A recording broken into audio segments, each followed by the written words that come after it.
Keith, one of the many younger referees having their first experience on the HSBC World Series here, and he's done well, England, the Welshman. Ready. This is reward for him. This is Australia. The third most important game on our final day here, so credit to Jones.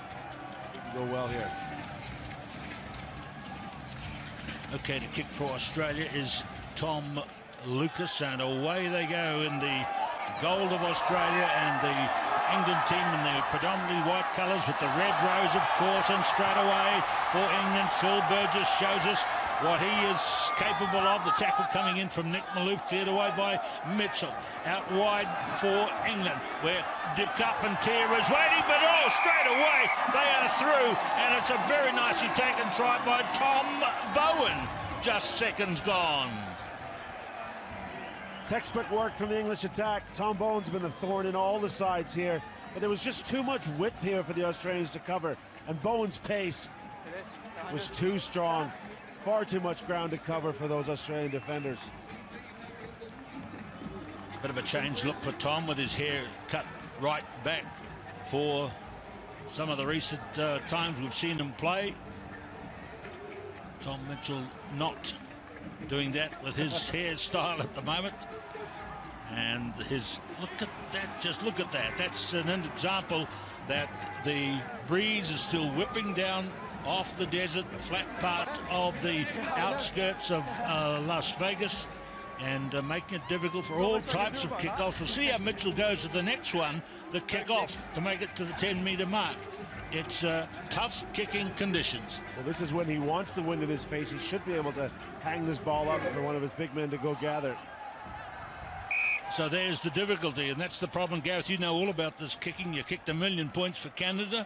It's a tough business when you're trying to be exact into the breeze. It is, but really you just need to jam it up into the wind and it'll sit and hold there, and that was just poorly executed from Tom. Australia, great attacking opportunity midfield.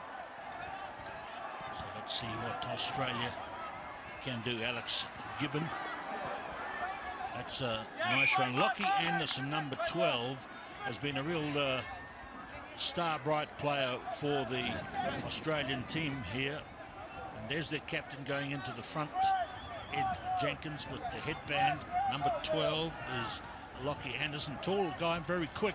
Yeah, for me, Keith, he's definitely put his hand up to take a place in the HSBC Dream Team here in Vegas. Lockie Anderson, outstanding, scoring tries and making big defensive plays. And you see the Samoan players doing selfies on the sideline so that they're in the background, they're in the foreground with the game in the background from their previous match-up where they played Kenya and lost. But meantime, we go back into the action and we see a run here by Alex Davis for England. And there is Rodwell passing. Look at this, using the wind. As you see the power papers blowing around from the spectators. Up towards halfway, Mitchell. Burgess. Good tackle by Gibbon. Good run by Charlie Hayter. Flashed away by Alex Davis. Mitchell, Richard De Cup and Tier. They play him out wide. Ed Jenkins has got him covered, or has he? There's 2 or 3 goes at him, and then in comes Malouf, to veterans of the Australian team in recent seasons, but this is good.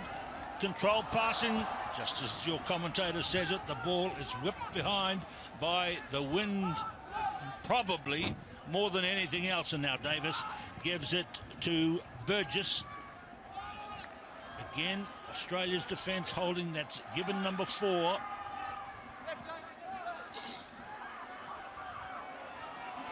Rodwell. Rodwell pulled back.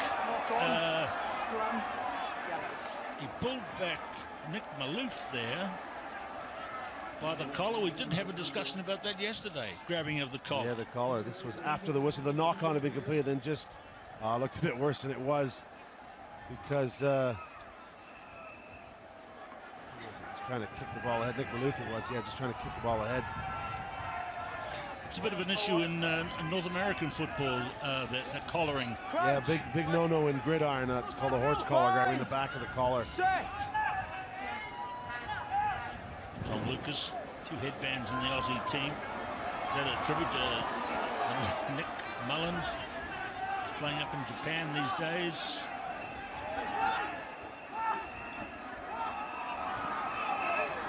That's okay, Henry Hutchison. You saw the youngster's head pop back there. He's okay. He is not releasing his penalty against the English. Maloof. Liam McNamara is wearing number 2, and now a good run by Alec Gibbon. Jenkins. Now here is Anderson. Let's see how he goes. He gets a lot of tries, and he's made one here for his teammate Nick Maloof. So the game tied up with a kick to come. Well, simple sevens rugby. Anytime you can get 10 meters in behind the white defensive line and attract 2 defenders, someone else is going to have an opportunity. And there it was. Maloof couldn't be much easier for him after Lockie Anderson had done the work. Lockie Anderson is 19 years of age.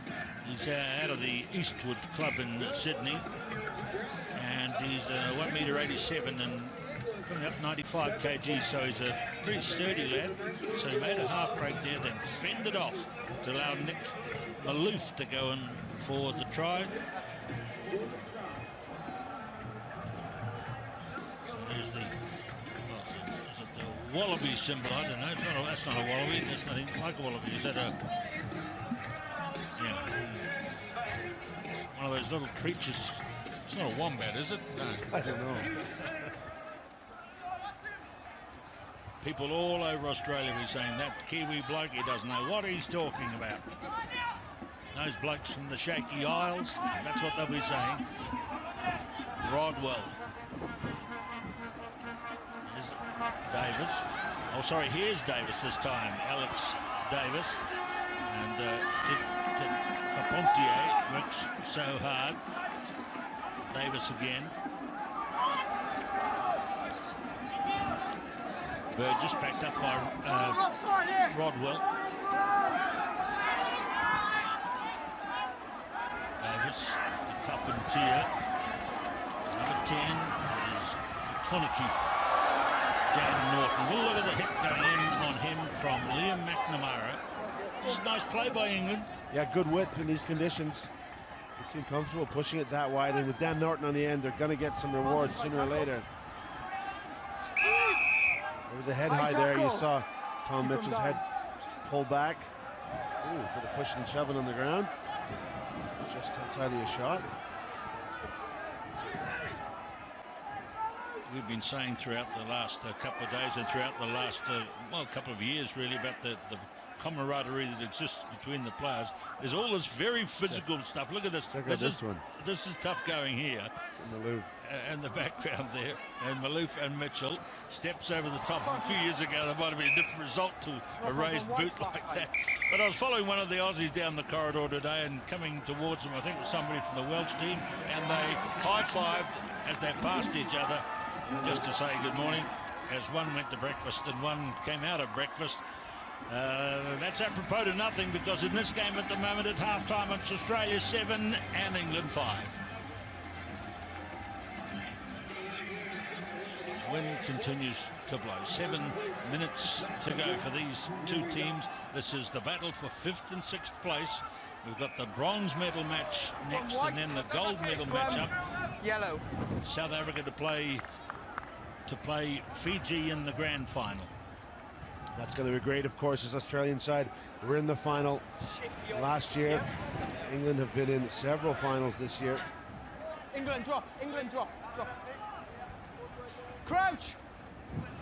The Aussie team, when they came here, they only had 4 players back from the squad they brought to Las Vegas last year. So the other 8 will be experiencing the delights.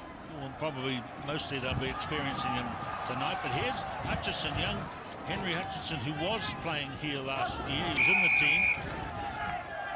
He was thinking about having a go, and he looked up and saw Danny Norton was his cover, so he had to change his plans there, I think.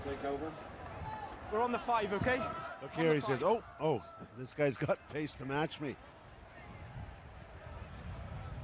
So this England team, not in the lead here, but they're the only team that's beaten South Africa this year, beat them twice, once in the pool play in Sydney and the game you mentioned in Cape Town. What a great victory that was to win over South Africa in South Africa's own tournament. What an amazing stat that is, Keith. After 5 tournaments now here, South Africa only losing to one nation of the 16 on the circuit. And then this England team beaten just once here by New Zealand, 19-0, and New Zealand today beaten by Fiji, so they'll play in the bronze medal match. So here is Davis making good progress, and in and out is making it difficult for Hutchison, who works hard and works well, but that might have lost. Okay, it's a knock-on. The steal is fine. Knock-on from yellow. Henry Hutchison. He was Rookie of the Year on the tour in 2015. And he's been used in every tournament so far by Australia. Yeah, they went wide with Davis. It looked like he created something, but then stepped outside again. And the referee says the steal was fine from Hutchison. He pulled it out, but then just knocked it on. Time off, gents. Time off, gents. See, that's the way. Some of the old ways are still good, don't they, mate? He calls the players gents. I guess they would call him sir. If he referees well, they will. You always call the referee sir when you're playing. Yes, I did. Yeah. Time back on then. Hold your weight. Crouch. Nice shot, steady. Bind. Set. So Lucas for Australia. Marking Mitchell of England. Ball was never hooked. Tom Lucas, one of those set of brothers who played for Australia.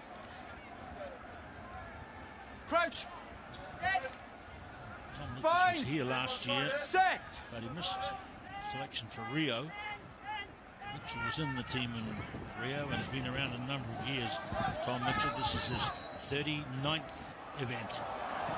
2 men doubling around, but the ball doesn't go to hand.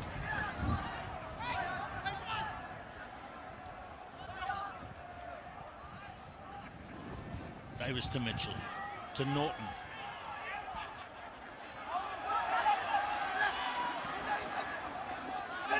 I wouldn't mind making some space for Norton, but it's pretty tight in there. Keep going, keep going. Great pictures, though, from our crew here, giving you an idea of how tough it is down there at field level.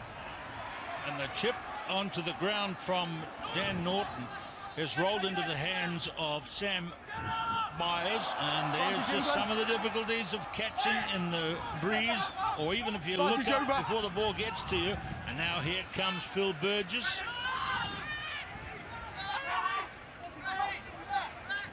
Davis spun away by Waddleton, who's onto the field, and where is the bounce going for Richard de Carpentier? He can't get it down. Oh dear, that's a look at that in the background. There's asphalt there, and he's fallen very heavily. Scrum or 22. And look at that, that's good spirit. The Aussie bloke helps him up, realise that really was incredibly unfortunate. Look at this, he's running at his very top clip to get the ball down for a try before that line there. He doesn't do it, and then tumbles forward onto the concrete. Disappears stage left. Time off, gents, time we had off. a very similar situation with the Fijians yesterday, with Nasoko performing miracles to actually get it down. I don't think the wind was quite as strong at that moment and just ran away from him. Crouch. 2.25 to play. Set. And this one, Australia holding into the wind. So James Stannard on. They bring on some craftiness. I understand he's slipping, slipping, but it's a high tackle. Well, good refereeing there. He explained the interpretation. The player simply fell in front of the Englishman. There's nothing he could do, but the contact was made above the shoulder, so it is technically still a high tackle. Look at it here. Virtually nothing either player could do. Yeah. And he's no Let's intent, go, Australia. That is the interpretation. And I must say, Keith, talking to John Jeffries last night from World Rugby, who's in charge of the Rugby Committee, there's been a lot of positive impact about this, really cleaning up the high tackle area. Yes, all over the world, all types of the game too. As a good run comes in from Stannard, he's got it again. Their best general is on the field. Oh, a curling pass, but it's come back. And here is Brad Quinn, who's into the game, Brandon Quinn, and Trawls it forward. Stannard again. This is Australia battling hard into the breeze. Not kicking it, playing it up by hand, cleared away by Tim Anstey, who's come into the game, and with him, with the ball now, is Sam Myers. Australia are getting desperate here, just inside the last minute, and Stannard takes it to the tackle. He's tough. Play on. They used to call him the battling Boilermaker. And Brandon Quinn has it now. Through Stannard, out wide to the captain, Jenkins.